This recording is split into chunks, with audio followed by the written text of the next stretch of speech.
ఇప్పుడు మనం ఉన్నాము కాశ్మీర్ విల్లో బ్యాట్స్ తయారు చేసేటువంటి ఫ్యాక్టరీ వ్యాలీ వుడ్స్ దగ్గర. సో ఇది ఒక బ్యాట్ ఫ్యాక్టరీ.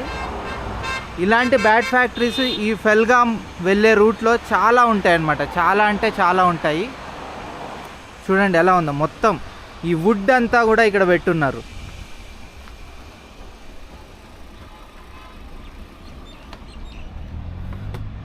సో దీన్ని దాదాపు ఒక నెల రోజులు అలాగే బయట ఎండబెడతారంట. వుడ్ అలా ఎండబెట్టిన తర్వాతే చేస్తారంట.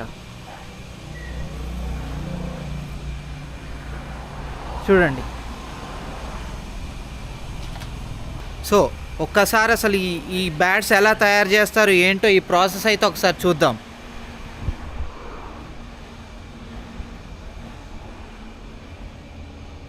చూడండి.